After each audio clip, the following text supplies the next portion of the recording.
કોઈની ભક્તિ કે કોઈની શ્રદ્ધાનો મજાક ઉડાવનાર વ્યક્તિને ભગવાન કેવો દંડ આપે છે એ આ કથા કહાની થકી આપ તમામને ખૂબ જ સારો બોધ મળશે, અમૂલ્ય શીખ પ્રાપ્ત થશે. આ કથા કહાની એક વૃદ્ધ માતાજીની છે જે રાત દિવસ ભગવાનની ભક્તિમાં ગળા ડૂબ રહેતા અને તેમના જ પરિવારના સભ્યો, તેમના દીકરા, તેમની વહુઓ તેમની શ્રદ્ધા, વિશ્વાસ અને ભક્તિને ઢોંગ માની અને તેમની મજાક ઉડાવતા, તેમની મસ્કરી કરતા હતા. પ્રાચીન સમયની આ વાત છે. મા ગંગાના કાંઠે એક નાનકડું ગામ અને ગામમાં એક બ્રાહ્મણ પંડિત રહેતા હતા. પંડિતજી ખૂબ જ ધાર્મિક પ્રવૃત્તિના વ્યક્તિ હતા. સવાર સાંજ ધ્યાન કરવું એ એમનો નિત્ય ક્રમ હતો. પંડિતજી દરરોજ ગંગાજીમાં સ્નાન કરવા માટે જતા. એક દિવસની વાત છે, ગંગાજીમાં સ્નાન કરીને પંડિતજી જેવા જ કિનારે આવ્યા ત્યારે તેમને ગંગા નદીના કિનારે એક કૂતરી બેઠેલી મળે છે અને તે કૂતરી બોલે છે અને પંડિતજીને કહે છે કે પંડિતજી, હું એક અધમ યોનિની પ્રાણી છું. મારા ગયા જન્મના કેટલાક કુકર્મોના કારણે મને કૂતરીની યોનિમાં જન્મ મળ્યો છે. આ શરીરમાં મારે ખૂબ જ કષ્ટ ભોગવવા પડી રહ્યા છે. જો તમે તમારા એક દિવસનું પુણ્ય મને આપીને મારા શરીર પર ગંગાજળનો છંટકાવ કરો તો મારો ઉદ્ધાર થઈ જાય અને મને હંમેશા માટે આ શરીરમાંથી છુટકારો મળી જાય.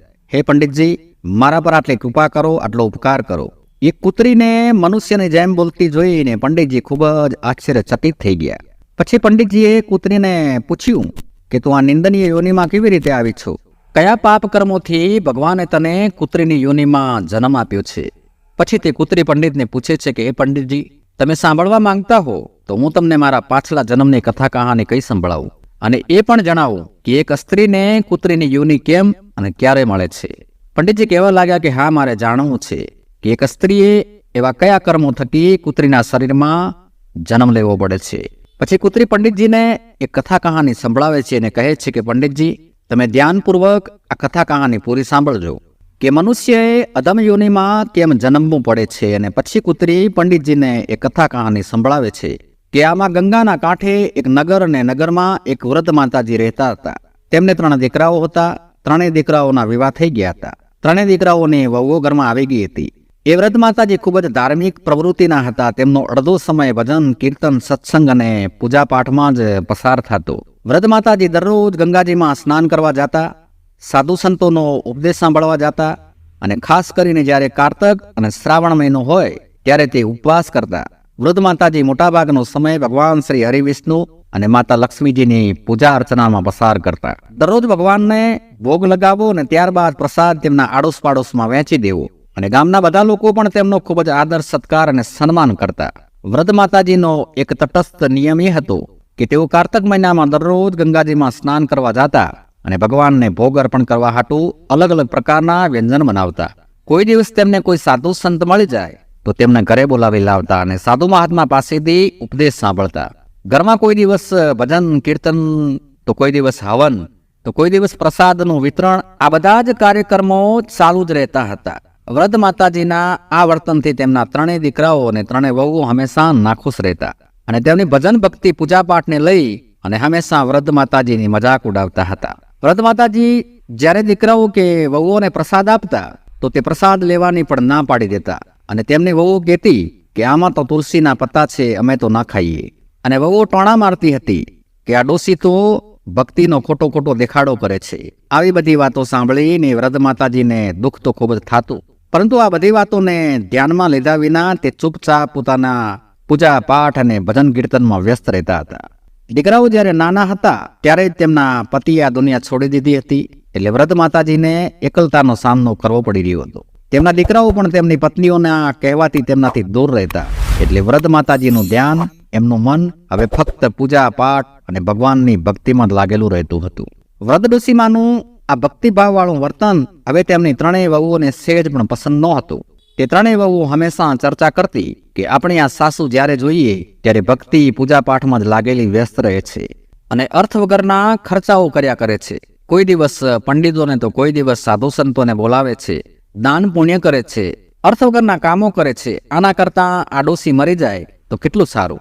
જેટલું ધન આ પૂજાપાઠના નામ પર વેડફે છે, મતલબ વગરના કામોમાં ખર્ચ કરે છે, એટલાથી તો આપણા મોજ શોખ આરામથી પૂરા થઈ જાય. આપણા પતિ કામ કરીને થાકી જાય છે અને બીજી બાજુ આ ડોશી સાધુઓને ઘરમાં બોલાવે છે, તેમને દાન પુણ્ય કરે છે, તેમને ભોજન બનાવીને જમાડે છે. આ પ્રકારે એ 3 વહુઓ તેમની સાસુ પર હંમેશા ગુસ્સો કરતી રહેતી. વૃદ્ધ માતાજીએ પોતાના દીકરાઓને ખૂબ જ લાડ પ્રેમથી ઉછેર્યા હતા, પરંતુ તેમના ત્રણેય દીકરાઓ નાલાયક નીકળ્યા. તેઓ તેમની ઘરડીમાનું થોડું પણ ધ્યાન નહોતા રાખતા અને હંમેશા પોતાની પત્નીઓના માર્ગદર્શન પર જ ચાલતા હતા. પોતપોતાની પત્નીઓની વાત માની અને હંમેશા તેમની મા સાથે ખરાબ વ્યવહાર કરતા હતા. એ વૃદ્ધ માતાજી દિવસ રાત પોતાના સંતાનો માટે આંસુ વહાવી રહી હતી અને ભગવાનને ફરિયાદ કરતી રહેતી કે હે ભગવાન, મેં ક્યારે પણ કોઈનું ખોટું વિચાર્યું કે ખોટું કર્યું નથી, તો પછી મારી સાથે આવું ખરાબ કેમ થઈ રહ્યું છે? મારા દીકરાઓ મારાથી અલગ કેમ છે? તેઓ મારી ભગવાનની ભક્તિ કરવાથી અને પૂજાપાઠથી નફરત કેમ કરે છે? એક દિવસ વૃદ્ધ માતાજી ભગવાનની સામે બેસીને ભગવાનને વિનંતી કરી રહ્યા હતા કે હે પ્રભુ, મારા દીકરાઓને સાચો રસ્તો દેખાડજો. મારા દીકરાઓને તેમની પત્નીઓએ ક્યારે તમારી પૂજાપાઠ નથી કરી. ઉલટાનું તે મારી મજાક ઉડાવે છે, મારી ભક્તિ અને મારી શ્રદ્ધાને ઢોંગ સમજે છે. તેમને સદબુદ્ધિ આપજો પ્રભુ. આ રીતે વૃદ્ધ માતાજીએ ક્યારે પણ ભગવાનની પૂજા અર્ચના, ભક્તિ કરવાનું, દાન દક્ષિણા કરવાનું કે ગંગાજીમાં સ્નાન કરવાનું બંધ કર્યું નહીં. તે ખૂબ જ ચિંતા રાખીને પોતાના નિયમોને પાલન કરતા હતા. પરંતુ તેમની ત્રણેય વહુઓ ખૂબ જ દુષ્ટ હતી. તે ત્રણેય વહુઓએ નક્કી કરી લીધું હતું કે હવે આ વૃદ્ધ ડોશીને આપણે પોતાની સાથે નહીં રાખીએ. આપણે પોતપોતાના ભાગ પાડી અને હવે અલગ થઈ જશું. અને અલગ થવાના ઘણા બધા ફાયદા થશે. આપણે પોતાની મરજીથી હવે જીવી શકીશું, ફરી શકીશું. મન ફાવે તે આપણે ખાઈ શકીશું. મનમાં આવે તે જગ્યાએ આપણે જઈ શકીશું અને જેટલું ઈચ્છીએ તેટલો ખર્ચ પણ કરી શકીશું. અને સૌથી મોટી વાત તો એ હશે કે આપણી સાસુમાં જે પૂજાપાઠના નામ પર ફાલતુ ખર્ચા કર્યા કરે છે અને દાન પુણ્યના નામે આપણા ઘરને ખાલી કરી રહી છે, તે બધું હવે બંધ થઈ જશે. આવું નક્કી કરીને તે ત્રણેય વહુએ પોતપોતાના પતિની કાન બંબેરણી શરૂ કરી દીધી અને તેમને ભાગ પાડવા માટે ઉપસાવવા લાગી. સૌથી પહેલા નાની વહુએ કહ્યું, તેના પતિને વાત કરી કે મોટા ભાઈના બાળકો હવે મોટા થઈ ગયા છે અને આપણા બાળકો હજી નાના છે. તેમના 4 બાળકો છે અને આપણા 2 બાળકો છે. હવે તેમનો ખર્ચ વધી ગયો છે. જો આપણે ભેગા રહીશું તો આપણા પૈસાથી તેમના બાળકો ભણશે અને એમના પાછળ ખર્ચ થશે. આપણે આપણા બાળકો વિશે પણ વિચારવું જોઈએ. જો આપણે અલગ થઈ જશું તો સારી રીતે આપણે આપણા બાળકોની દેખભાળ રાખી શકીશું. આપણા બાળકોનો સારી રીતે આપણે ઉછેર કરી શકીશું. ઉપરથી સાસુવાનો પણ ખર્ચ આપણા પર વધારે છે. તે રોજ રોજ પૂજાપાઠમાં ધન ખર્ચ કરતી રહે છે. જ્યારે આપણે અલગ થઈ જશું ત્યારે તમારી મા પણ પોતાની મનમરજી મુજબ ખર્ચ નહીં કરે. તે કૂતરી પંડિતજીને કહે છે કે હે પંડિતજી, આ રીતે નાની વહુએ તેના પતિના કાન ભરી અને તેના પતિને અલગ થવા માટે રાજી કરી લીધો. બીજી તરફ વચ્ચેની વહુએ પણ તેના પતિને સમજાવ્યો કે જો બહુ થઈ ગયું, હવે ભાગલા પડી જવા જોઈએ. ભાગ પડ્યા પછી આપણે આપણી મરજીથી આપણું જીવન જીવીશું.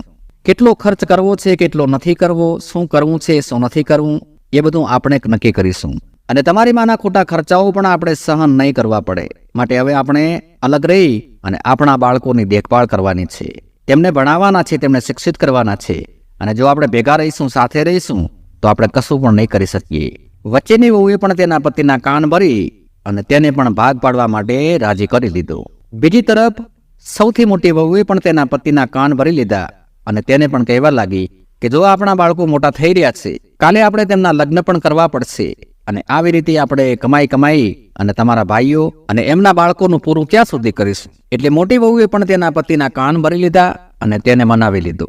ત્રણેય વહુઓએ પોતપોતાના પતિને અલગ અલગ રીતે સમજાવીને તેમના મગજમાં ભાગ પાડવાની વાત નાખી દીધી. ત્રણેય ભાઈઓ હવે ભાગ પાડવા માટે તૈયાર થઈ ગયા હતા. ત્રણેય ભાઈઓ ગામના પંચોની પાસે ગયા અને પંચોને બોલાવ્યા અને ઘરના ભાગ પાડવાની વાત કરી. તો ત્રણેય વહુઓ પણ ભાગ પાડવા માટે ત્યાં ઉપસ્થિત હતી. ગામના પંચોએ ઘરનો બધો સરસામાન, ધન સંપત્તિના 4 ભાગ પાડી અને અલગ કરી દીધા. 3 ભાગ દીકરાઓને આપી દીધા અને 1 ભાગ વૃદ્ધ માતાજીને આપી દીધો. દીકરાઓની સરખામણીમાં વૃદ્ધ માતાજીને થોડું ઓછું ધન મળ્યું હતું. કેમ કે વૃદ્ધ માતાજી એકલા હતા અને દીકરાઓ પર તેમના પરિવારને ચલાવવાનો ભારે બોજ હતો. તે ભાગ પાડવામાં એક વાત બીજી પણ મૂકવામાં આવી હતી અને પંચોએ કહ્યું હતું કે જે વૃદ્ધ માતાજીને પોતાની સાથે રાખશે, તેમની સેવા કરશે, સંભાળ રાખશે, તે વ્યક્તિ તે વૃદ્ધ માતાજીની સંપત્તિનો પણ હકદાર હશે. પરંતુ એક શરત હશે કે વૃદ્ધ માતાજીને કોઈ પણ પ્રકારનું દુઃખ કે તકલીફ ન પડવી જોઈએ. આ સાંભળીને નાની વહુએ તો સ્પષ્ટ રીતે ના પાડી દીધી અને કહેવા લાગી કે હું ડોસીમાને અમારી સાથે નહીં રાખું. તેમનો ખર્ચો બહુ વધારે છે. તેઓ પૂજાપાઠમાં ખૂબ જ ખર્ચા કરે છે. તે દર 3જે દિવસે કોઈને કોઈ સાધુ, સંત કે પંડિતને બોલાવીને લાવે છે અને હવન કરાવે છે અને ક્યારેક તે સાધુ પાસે ઉપદેશ કરાવે છે. દાન કરવાના નામ પર ઘરનું બધું ધન વેડફતી રહે છે. માટે હું મારી સાસુને મારી સાથે નહીં રાખું. આ રીતે વચ્ચેની વહુએ પણ ના પાડી દીધી કે હું પણ મારી સાસુને મારી સાથે નહીં રાખું. તે અમને ક્યારેય પસંદ નથી કરતી અને અમને પણ મારી સાસુ પસંદ નથી. અને મોટી વહુએ પણ આ જ ઉત્તર આપ્યો કે હું પણ વર્તમાને અમારી સાથે નહીં રાખું. અમારે અમારા બાળકોનું ભવિષ્ય જોવાનું છે. જ્યારે ત્રણેય વહુઓ અને ત્રણેય દીકરાઓએ પોતપોતાના વિચારો રજૂ કર્યા અને વ્રત માતાજીને સાથે રાખવાની ના પાડી દીધી, ત્યારે એ વ્રત માતાજી એકલા રહી ગયા. પંચના સભ્યો ઘર અને ધન સંપત્તિના ભાગ પાડી અને ત્યાંથી જતા રહ્યા. જ્યારે ભાગ પડી ગયા ત્યારે ત્રણેય વહુઓ પોતપોતાના ભાગમાં આવેલો ઘરનો સરસામાન ધન સંપત્તિ લઈ અને પોતપોતાના ઘરે જતા રહ્યા અને ખૂબ જ ખુશીથી રહેવા લાગ્યા. ત્રણેય વહુઓ અને ત્રણેય દીકરાઓએ એ વ્રત માતાજી તરફ નજર કરવાનું પણ બંધ કરી દીધું હતું. વ્રત માતાજી ભૂખ્યા છે, તરસ્યા છે કે બીમાર છે, તેના વિશે તેમના દીકરાઓએ હવે કોઈ મતલબ ન હતો. ત્રણેય દીકરાઓ પોતપોતાની દુનિયામાં ખોવાઈ ચૂક્યા હતા. બીજી તરફ જ્યારે વ્રત માતાજી દીકરાઓએ તેમની હાલચાલ જાણવાનું બંધ કરી દીધું ત્યારે વ્રત માતાજી એકલા પડી ગયા. એ વ્રત માતાજી દરરોજ ભગવાનની સામે બેસીને પ્રાર્થના કરતા હતા કે હે પ્રભુ, આવા સંતાનો ક્યારે કોઈને ન આપતા, જેમણે ગડપણમાં મને એકલી રહેવા માટે મજબૂર કરી દીધી છે. તે વ્રત માતાજીને તેમના ભાગમાં તેમના હિસ્સામાં એક નાની ઝૂંપડી મળી હતી. તે ડોશીમાં એ ઝૂંપડીમાં રહેવા લાગ્યા, પરંતુ તેમણે તેમનો નિયમ છોડ્યો ન હતો. તે દરરોજ સવારે વહેલા ઉઠીને ગંગા સ્નાન કરવા માટે જતા, ભગવાન વિષ્ણુ અને માતા લક્ષ્મીજીની પૂજા કરતા. પહેલાની જેમ તેઓ દરરોજ સ્વાદિષ્ટ રસોઈ બનાવી અને ભગવાનને ભોગ ધરાવતા હતા અને અડોશ પડોશમાં લોકોમાં એ પ્રસાદને વહેંચતા હતા. પરંતુ તે વ્રત માતાજી હવે ખૂબ જ એકલા પડી ગયા હતા. અને દર્શક મિત્રો, એકલતા ખૂબ જ વહામી છે. તેમના દીકરા અને વહુઓ હવે તેમની તરફ નજર પણ નહોતા કરતા. તે દરરોજ ભગવાનને પ્રાર્થના કરતા કે ભગવાન, મને આ દુઃખમાંથી છુટકારો આપ, મારા બાળકોનું ભલું કરો અને તેમને સાચો માર્ગ બતાવો, તેમને સદબુદ્ધિ આપો. વ્રત માતાજી પાસે થોડો ઘણો આટો, ચોખા અને રસોઈનો સરસામાન હતો. તેમાંથી તેમનું ગુજરાન ચાલતું હતું. તે હંમેશા વિચારતા હતા કે હવે તો મારે આ રીતે જ મારું બાકીનું જીવન પસાર કરવું પડશે. મારા સંતાનોએ તો મને હવે છોડી દીધી છે, પરંતુ હું ક્યારેય પણ ભગવાનની ભક્તિ નહીં છોડું. મારી ભક્તિમાં ક્યારેય પણ કોઈ કમી નહીં આવવા દઉં. વ્રત માતાજી ખૂબ જ ભક્તિભાવથી ભગવાનની પૂજા અર્ચના કરતા હતા. દરરોજ તુલસીના પાનથી ભગવાનનું પૂજન કરતા અને પડોશમાં પ્રસાદ વેચતા હતા. એક દિવસ જ્યારે તે વ્રત માતાજી પોતાની ઝૂંપડીમાં બેસીને રડી રહ્યા હતા. દર્શક મિત્રો, જરા વિચાર કરો કે જેમના 3 સંતાનો હોય અને તે ક્યારેય તેમની માના ખબર અંતર પૂછવા પણ ન આવે, તેને એકલી છોડી દે, તેવી માના જીવનમાં રડવા સિવાય બીજું શું હોય? તે વ્રત માતાજી પોતાની ઝૂંપડીમાં બેઠા હતા અને ખૂબ જ દુઃખી હતા, રડી રહ્યા હતા. ત્યારે એક યુવાન આવે છે. તેણે બહારથી અવાજ કર્યો. વ્રત માતાજીએ અંદર બોલાવ્યો અને જોયું કે 18-20 વર્ષનો એક યુવાન દીકરો ત્યાં ઊભો છે. તે દીકરો ખૂબ જ મસ્ત હતો. તેના ચહેરા પર એક દિવ્ય તેજ હતું. તેણે કહ્યું કે માતાજી, તમે મને ઓળખતા નથી, પરંતુ હું તમને ખૂબ જ સારી રીતે ઓળખું છું. હું તમારા પિયરમાંથી આવ્યો છું. મારું નામ મોહન છે. મારા પિતાજીએ મને તમારી મદદ કરવા હાટું મોકલ્યો છે.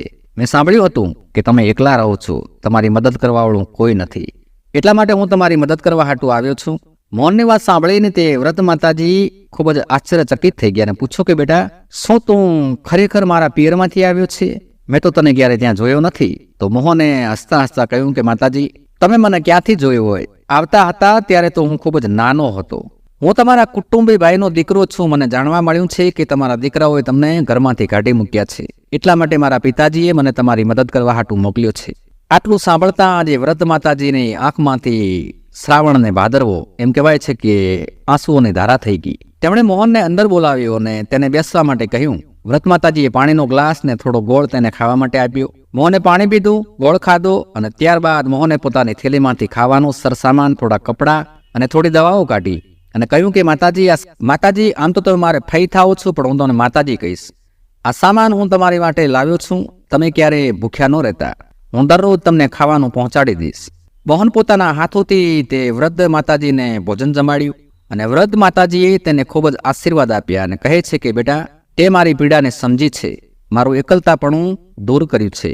હું ભગવાનને પ્રાર્થના કરીશ કે ભગવાન તને જીવનભર સુખી રાખે અને તું જીવનમાં ખૂબ જ પ્રગતિ કરે, તારા જીવનમાં સુખ સમૃદ્ધિ ક્યારે ઓછી ન થાય. વૃદ્ધ માતાજીને ભોજન કરાવીને મોહન તેમની સેવા કરી અને ત્યાંથી વિદાય લે છે. વૃદ્ધ માતાજી ભગવાનનો ખૂબ જ આભાર માને છે અને કહે છે કે પ્રભુ, તમે સાચે જ મારી પીડાને સમજી લીધી. હવે હું ક્યારે ભૂખી નહીં રહું. મારી સેવા કરવા માટે તમે મારી પાસે મોહનને મોકલી દીધો છે. મારા પોતાના હોય તો મને એકલી છોડી દીધી, પરંતુ તમે મારા માટે મારા પિયરમાંથી મોહનને મોકલી દીધો. હવે તે વૃદ્ધ માતાજીને દરરોજ ભોજન મળી જતું હતું. તે પહેલાંની જેમ જ ભગવાનને પહેલા ભોગ અર્પણ કરતા અને પછી પોતે ભોજન કરતા અને આડોશ પાડોશમાં પ્રસાદ વેચતા હતા. પરંતુ તેમની ત્રણેય વહુઓ વ્રત માતાજીની આ હરકતો જોઈ અને મનમાં ખૂબ જ ઈર્ષા રાખતી હતી. વ્રત માતાજીની સુખ શાંતિ એ ત્રણેય વહુઓથી હજમ થતી ન હતી. એ હંમેશા વિચારતી હતી કે આ ડોસી ક્યાંથી આવું બધું ભોજન લઈને આવે છે, તેની પાસે કમાણી કરવા વાળો તો કોઈ છે નહીં, તો પછી આ ડોસી આવું સારું જીવન કેવી રીતે જીવી રહી છે. ત્રણેય વહુઓને વૃદ્ધ ડોસીમાના આ સ્વાસ્થ્ય જોઈ અને ખૂબ જ ઈર્ષા થતી હતી. તેઓ એકબીજાની સાથે મળીને વિચાર કરતી રહેતી, ચર્ચા કરતી રહેતી કે બહેન, આપણે તેને એટલા માટે અલગ કરી હતી કે તે ભૂખી અને તરસી રહીને જલ્દી મરી જાય અને તેના ભાગનું ધન પણ જલ્દી ને જલ્દી આપણને મળી જાય. પરંતુ મરવાની જગ્યાએ આ ડોસી તો વધારે ને વધારે હટ્ટીકટ્ટી થઈ રહી છે. આ દુનિયામાં ઘણા લોકો એવા પણ હોય છે જે તમારી સુખ શાંતિ જોઈને પોતાની સુખ શાંતિને નષ્ટ કરી દે છે. એક દિવસ ત્રણેય વહુઓએ વિચાર કર્યો કે આપણે આ ડોસીની ઝૂંપડીમાં જઈ અને એ વાતને જાણવી જોઈએ કે આ ડોસી ખાય છે શું અને તે ઝૂંપડીમાં કરે છે શું અને લાવે છે ક્યાંથી, તે આટલી તંદુરસ્ત કેવી રીતે થઈ રહી છે. ત્રણેય વહુઓએ તેવું જ કર્યું. બીજા દિવસે જ્યારે વ્રત માતાજી ગંગાજીમાં સ્નાન કરવા હાટુ ગયા ત્યારે સવારમાં તે ત્રણેય વહુઓ એ વ્રત માતાજીની ઝૂંપડીમાં ઘૂસી ગઈ. ઝૂંપડીમાં જઈને ત્રણેય વહુ જુએ છે કે ત્યાં ખાવા પીવાનો બધો જ સરસામાન હાજર હતો. લોટ, ચોખા, મરી, મસાલા, મિષ્ટાન બધી જ વસ્તુઓ ઉપલબ્ધ હતી અને મોટા પ્રમાણમાં હતી. વ્રત માતાજીની ઝૂંપડીમાં આ બધી વસ્તુઓને જોઈને તે ત્રણેય વહુઓ ચોંકી ઉઠી. તેથી એકબીજાને કહેવા લાગી કે આના કારણે જ આ ડોસી આ ગડપણમાં પણ આટલી તંદુરસ્ત થઈને જીવી રહી છે. આપણે તો વિચારી રહ્યા હતા કે આ ડોસી ભૂખી મરી રહી છે, પરંતુ આને ઝૂંપડીમાં તો ખાવા પીવાની કોઈ કમી જ નથી. આ ડોસી આટલી ચાલાક નીકળશે તેવું તો આપણે ક્યારે કલ્પના પણ નહોતી કરી. ત્રણેય વહુઓ આવો વિચાર કરી રહી હતી ત્યારે મોટી વહુ કહેવા લાગી કે અરે રે ઊભા રહો, આ ડોસીએ જરૂર આ સરસામાન મારા ઘરમાંથી ચોર્યો હશે. આપણે આખો દિવસ કામમાં વ્યસ્ત હોઈએ છીએ અને આ ડોસી આપણા ઘરમાંથી ચોરી કરી અને તેનું ઘર ભરતી રહે છે. હવે આપણે તેને સબક શીખવવો જ પડશે.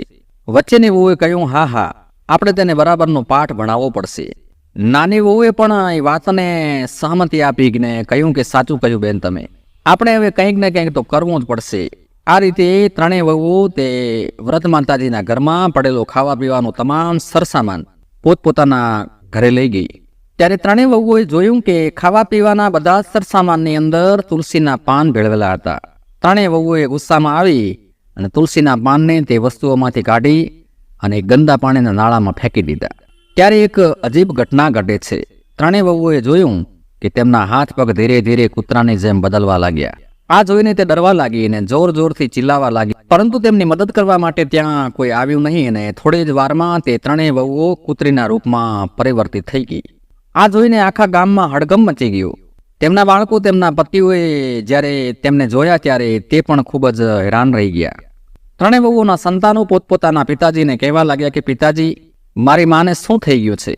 ત્રણેય વહુઓના પતિ સમજી નહોતા રહ્યા કે આ શું થઈ રહ્યું છે. તેમણે વિચાર્યું કે આ કૂતરીઓને ઘરમાં રાખીએ કે ઘરની બહાર ભગાડી દઈએ, પરંતુ તે ઘર છોડવા માટે તૈયાર નહોતી.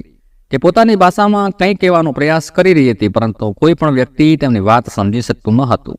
તેમના બાળકો ખૂબ જ રડી રહ્યા હતા અને પતિઓને પણ રડવું આવી રહ્યું હતું. તેમણે પોતાના બાળકોને સંભાળ્યા અને કહ્યું કે બેટા, હવે કંઈ પણ કરી શકાય તેમ નથી. હવે આપણે મારી માની આવવાની રાહ જોવી પડશે. કદાચ તે જ આનો કોઈ ઉપાય જણાવી શકે. ગામના લોકો પણ ત્યાં ભેગા થઈ ગયા અને વિચારવા લાગ્યા કે આ અનહોની કેવી રીતે થઈ ગઈ. વ્રત માતાજીની ત્રણેય વહુઓ કૂતરીઓ કેવી રીતે બની ગઈ, કોઈને કંઈ પણ સમજાતું નહોતું. વ્રત માતાજી તો તે સમયે ગંગાજીમાં સ્નાન કરવા માટે ગયા હતા. બધા લોકો માતાજીના આવવાની રાહ જોઈ રહ્યા હતા. વ્રત માતાજી તો એકદમ નિશ્ચિત હતા, કેમ કે હવે તો તેમને ખાવા પીવાની કોઈ ચિંતા નહોતી અને કોઈ કામ કરવાની પણ ચિંતા નહોતી. તેમની બધી વ્યવસ્થા મોહન આવીને કરી જતો હતો. વ્રત માતાજી ભગવાનને ભોગ લગાવીને આડોશ પડોશમાં પ્રસાદ વેચવા માટે જતા હતા. વ્રત માતાજી આ ઘટનાથી બિલકુલ અજાણ હતા. તેમને નહોતી ખબર કે તેમની ત્રણેય વહુઓ હવે કૂતરીઓ બની ગઈ છે.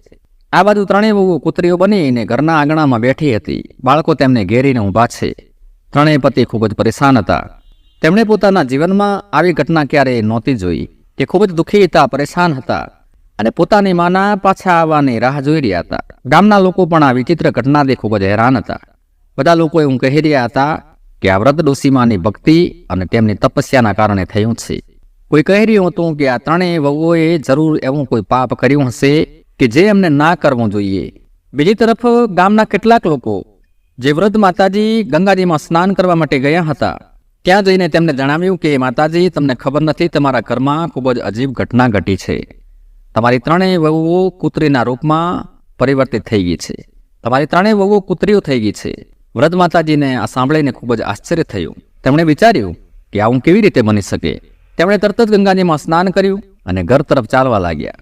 તેમના મનમાં ઘણી બધી આશંકાઓ હતી. તેમણે ભગવાનને પ્રાર્થના કરી કે હે પ્રભુ, મારા ઘરની રક્ષા કરજો અને મારા બાળકોને સદબુદ્ધિ આપજો, સાચો રસ્તો બતાવજો. જ્યારે વૃદ્ધ માતાજી ઘરે પહોંચ્યા ત્યારે તેમણે જોયું કે ગામના લોકો તેમના ઘરની સામે ભીડ લગાવીને ઊભા છે. વૃદ્ધ માતાજીએ પૂછ્યું કે શું થયું, આટલી બધી ભીડ કેમ છે? ગામના લોકોએ તેમને બધી વાત જણાવી. વૃદ્ધ માતાજીએ તેમના દીકરાઓને બોલાવ્યા અને પૂછ્યું કે આ બધું કેવી રીતે થઈ ગયું?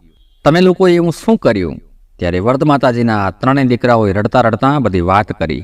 તેમણે કહ્યું કે આજે અમારાથી ખૂબ જ મોટી ભૂલ થઈ ગઈ છે, અમારાથી મોટું પાપ થઈ ગયું છે. અમારી પત્નીઓએ તમારા ઘરના સામાનને ગંદા નાળામાં ફેંકી દીધો અને ત્યારથી જ આ ત્રણેય, તમારી વહુ અને મારી પત્નીઓ કૂતરીના રૂપમાં બદલાઈ ગઈ છે. અમને પણ ખબર નથી કે તેમણે આવું કેમ કર્યું, કે તેમનાથી એવું કયું પાપ થઈ ગયું. હવે તેમને પહેલાના રૂપમાં કેવી રીતે લાવી શકાય? વૃદ્ધ માતાજીએ તેમના દીકરાઓને સાંત્વના આપી, દિલાસો આપ્યો અને કહ્યું કે ભગવાન બધું સારું કરશે, તમે ગભરાશો નહીં, ચિંતા ન કરશો. વૃદ્ધ માતાજીએ ભગવાનને પ્રાર્થના કરી અને ભગવાનની આગળ બધી જ વાત મૂકી. ભગવાન તો બધું જ જાણતા જ હોય છે.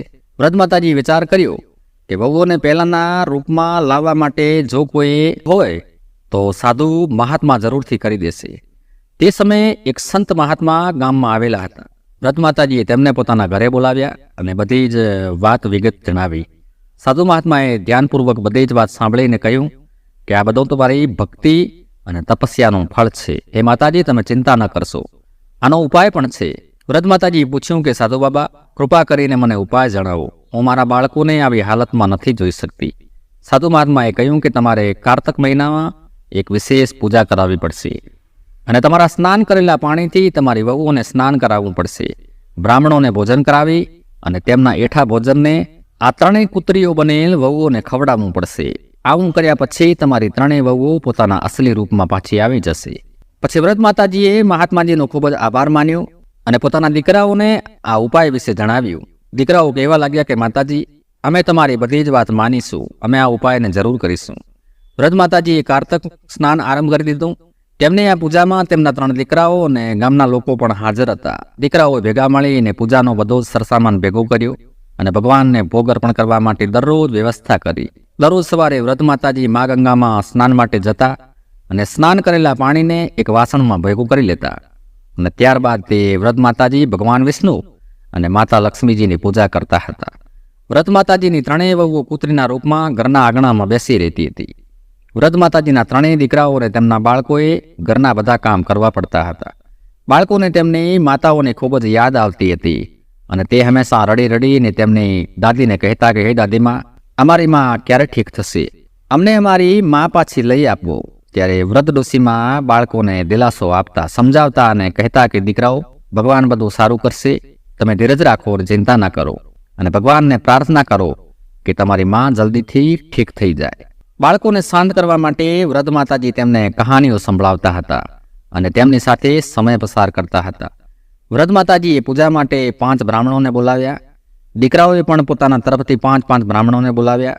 આ રીતે કુલ 21 બ્રાહ્મણોને બોલાવવામાં આવ્યા અને બ્રાહ્મણો માટે વિશેષ પ્રકારની રસોઈ બનાવવામાં આવી. આ બાજુ કારતક પૂર્ણિમાનો દિવસ આવ્યો અને વૃદ્ધ માતાજીએ પોતાના દીકરાઓની મદદ લઈ અને રસોઈ તૈયાર કરવા માંડ્યા. સવારમાં બધા જ બ્રાહ્મણોને આમંત્રિત કરવામાં આવ્યા અને તેમને વિશેષ વ્યંજન બનાવી અને ભોજન કરાવ્યું. બ્રાહ્મણોને ભોજન કરાવ્યા બાદ વૃદ્ધ માતાજીએ તેમના ચરણ સ્પર્શ કર્યા અને તેમને દક્ષિણા આપીને ભગવાનને પ્રાર્થના કરી કે હે પ્રભુ, મારી વહુઓને તમે જલ્દીથી ઠીક કરી દેજો, જેથી તેઓ ફરીથી તેમના પહેલાના રૂપમાં આવી જાય. વૃદ્ધ માતાજીએ તેમના કારતક સ્નાનનું ફળ તેમની વહુઓને આપી દીધું. બ્રાહ્મણોએ સંતુષ્ટ થઈને ભોજન કર્યું અને વ્રત માતાજીને આશીર્વાદ આપ્યા. તેમણે કહ્યું કે માજી, તમારી પૂજા અને તપસ્યા સફળ થઈ ગઈ છે, ભગવાન તમારી પ્રાર્થના જરૂર સાંભળશે. આ રીતે આશીર્વાદ આપીને બ્રાહ્મણ તો ત્યાંથી જતા રહ્યા. આ બાજુ તે વ્રત માતાજીએ તેમની ત્રણેય વહુઓને બોલાવી. હવે ત્રણેય વહુઓ જે કુતરીઓના રૂપમાં હતી તે બ્રાહ્મણોએ બાકી રાખેલા ભોજન અને ભગવાનને અર્પણ કરેલા ભોગને ખૂબ જ પ્રેમથી ખાવા લાગી. ડોશીમાએ તેમના ઉપર ગંગાજળ છાંટ્યું અને તેમને પોતે કરેલા સ્નાનના પાણીથી નવડાવી. જેવું જ ગંગાજળ અને ડોસીમાએ કરેલા સ્નાનનું પાણી તેમની વહુઓ પર છાંટવામાં આવ્યું અને તે જ સમયે એક ચમત્કાર થયો. ધીરે ધીરે ત્રણેય વહુઓ પોતાના અસલી રૂપમાં પાછી આવવા લાગી. ત્રણેય વહુઓના ચહેરા પર પશ્ચાતાપના આંસુ હતા. ત્રણેય વહુઓ પોતાની સાસુમાના પગમાં પડીને રડવા લાગી અને કહેવા લાગી કે સાસુમા, અમને ક્ષમા કરી દો. અમે તમારી સાથે ખૂબ જ અત્યાચાર કર્યો છે. અમને અમારા કર્મોની સજા મળી ગઈ છે. હવે અમે તમને ક્યારેય કોઈ કષ્ટ નહીં પહોંચાડીએ અને હંમેશા અમે તમારી સેવા કરીશું. વ્રત માતાજીએ ત્રણેય વહુઓને ગળે લગાડીને કહ્યું કે બેટા, ભગવાને તમારા ગુનાઓને માફ કરી દીધા છે. હવે તમે ત્રણેય સાચા દિલથી ભગવાનની ભક્તિ કરો અને પોતાના કર્મોને સુધારો. ત્રણેય વહુઓએ પોતાની સાસુને વચન આપ્યું કે હવેથી તે દર વર્ષે કારતક સ્નાન અને પૂજા કરશે અને ક્યારેય તેમની વ્રત માતાજીનું અપમાન નહીં કરે. આ રીતે ઘરના બધા સભ્યોએ ભેગા મળીને ભગવાનની પૂજા કરી. અડોશ પડોશમાં ભગવાનને અર્પણ કરેલો પ્રસાદ વેચ્યો. ત્રણેય વહુઓ પોતાના અસલી રૂપમાં પાછા આવ્યા બાદ પોતાના બાળકોને મળે છે અને પોતાના પતિઓ પાસે માફી માંગે છે. હવે તે ત્રણેય વહુઓ નાસ્તિકમાંથી આસ્તિક બની ગઈ હતી. ઘરના બધા લોકો ભેગા મળી અને ભગવાનની પૂજાનું આયોજન કર્યું. તે દિવસ બાદ ત્રણેય દીકરાઓ અને તેમની વહુઓએ તેમની વૃદ્ધ માતાજીને ક્યારેય પોતાનાથી અલગ કર્યા નહીં. વૃદ્ધ માતાજીએ પોતાના દીકરાઓ અને વહુઓને સમજાવ્યું કે ભક્તિ અને સેવાનું શું મહત્વ હોય છે. આપણે દર વર્ષે કારતક સ્નાન કરીશું અને ભક્તિપૂર્વક જીવન જીવીશું. વચ્ચેની વહુએ પણ તેમની સાસુમાને કીધું કે માજી, અમને માફ કરી દો. અમે તમારી સાથે ખૂબ જ ખરાબ વ્યવહાર કર્યો છે અને હવેથી અમે તમારી ખૂબ જ સેવા કરીશું અને એ જ અમારી ફરજ હશે અને તમારી સાથે મળીને ભગવાનની પૂજા કરીશું. નાની વહુએ પણ તેની સાસુમાને વચન આપ્યું કે માજી, હવે આપણે બધા ભેગા મળીને રહીશું અને તમને કોઈ પણ પ્રકારની તકલીફ નહીં પડવા દઈએ. આપણે દર વર્ષે કારતક સ્નાન અને પૂજા કરીશું.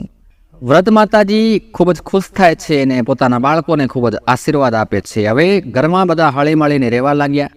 બીજા વર્ષે કારતક પૂર્ણિમાના દિવસે પરિવારના બધા સભ્યોએ ભેગા મળી અને એક વિશેષ પૂજાનું આયોજન કર્યું. ઘરને શણગાર્યું અને ભગવાન વિષ્ણુ અને માતા લક્ષ્મીજીની વિશેષ આરાધના કરવામાં આવી. ત્રણેય વહુઓ સવારે વહેલા ઉઠી અને ગંગા સ્નાન માટે જાય છે અને સ્નાન કર્યા બાદ ભગવાનને અર્પણ કરવા માટે ભોગ તૈયાર કરે છે.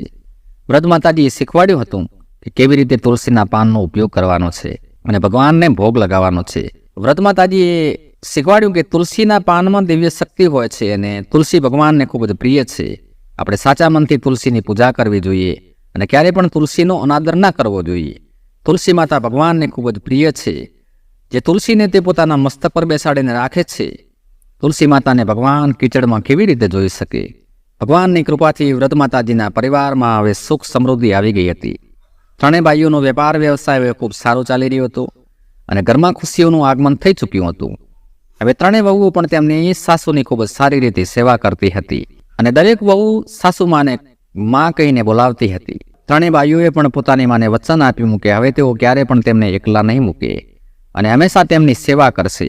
આ કથા કહાની એ કુતરીએ પંડિતજીને સંભળાવી હતી. કુતરી પંડિતજીને કહે છે કે પંડિતજી, જે મનુષ્ય આ પ્રકારના કર્મ કરે છે, જે માણસ ભગવાનને ભોગ લગાવવાની સામગ્રીને અપવિત્ર કરે છે, ભગવાનના ભક્તોનું અપમાન કરે છે, ભક્તોની ભક્તિનું અપમાન કરે છે, તેમની મજાક ઉડાડે છે, ભક્તના પૂજાપાઠની ક્રિયાને ઢોંગ સમજે છે, જે ભગવાનને અર્પણ કરેલ ભોગ પ્રસાદને ગંદા પાણીના નાળામાં ફેંકી દે છે, તેમના પગથી તે પ્રસાદને કચડે છે, તેવા લોકોને કૂતરો કે કૂતરીના દેહરૂપે જન્મવું પડે છે.